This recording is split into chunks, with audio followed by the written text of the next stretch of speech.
Petroleum मंत्रालय ने आज रूस से तेल खरीद पर बड़ा बयान दिया है। संयुक्त सचिव सुजाता शर्मा ने कहा है कि भारत रूस से तेल खरीदता रहेगा। उन्होंने कहा कि भारत अमेरिकी छूट से पहले और छूट के दौरान भी तेल खरीदता रहा है और आगे भी खरीदता रहेगा। पेट्रोलियम मंत्रालय ने एक बार फिर कहा कि देश में कच्चे तेल की कोई कमी नहीं है।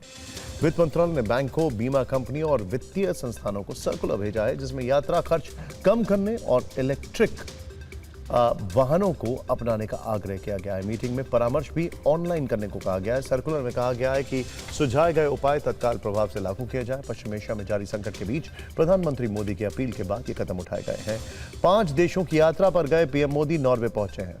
एयरपोर्ट पर ही नॉर्वे के पीएम जोनास गैरस्टोन ने उनका स्वागत किया। एक कार्यक्रम में उन्होंने नॉर्वे के सर्वोच्च सम्मान grand cross of the royal Norwegian order of merit से नवाजा गया। इससे पहले कल स्वीडन ने पीएम मोदी को ऐतिहासिक royal order of the polar star से सम्मानित किया था।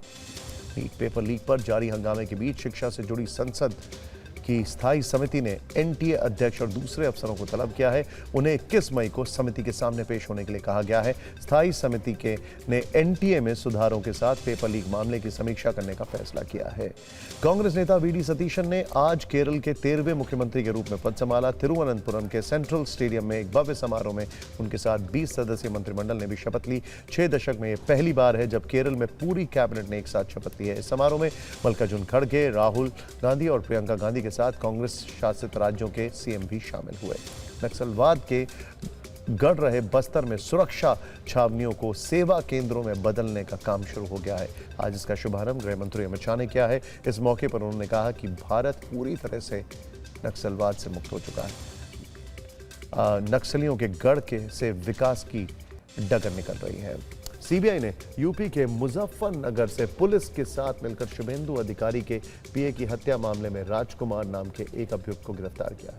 राजकुमार को मुख्य शूटर बताया जा रहा है। सीबीआई इसकी ट्रांजिट रिमांड लेकर कल कोलकाता की स्पेशल कोर्ट में पेश करेगी। इस हत्याकांड में 3 गिरफ्तारी हो चुकी हैं और तीनों 23 मई तक सीबीआई की कस्टडी में हैं। भोपाल के कटारा हिल्स इलाके में 31 साल की ट्विशा शर्मा की अपने ससुराल में संदिग्ध हालत में मौत के बाद बड़ा विवाद खड़ा हो गया है। ट्विशा की सास और रिटायर्ड जिला जज गिरिबाला सिंह ने आरोप लगाया है कि उनकी बहू का साइकियाट्रिक ट्रीटमेंट चल रहा था। वो 5 महीने में 5 बार दिल्ली गई, जबकि ट्विशा के घर वाले उसके शव का दिल्ली के एम्स में दोबारा पोस्टमार्टम की मांग पर अड़े हैं। वो इस केस को सीबीआई की जांच की मांग कर रहे हैं। केंद्रीय सूचना आयोग ने अपने एक फैसले में साफ किया है कि आरटीआई कानून के दायरे में बीसीसीआई नहीं आएगी। आयोग ने कहा है कि बीसीसीआई को आरटीआई एक्ट के तहत पब्लिक अथॉरिटी नहीं माना जा सकता है।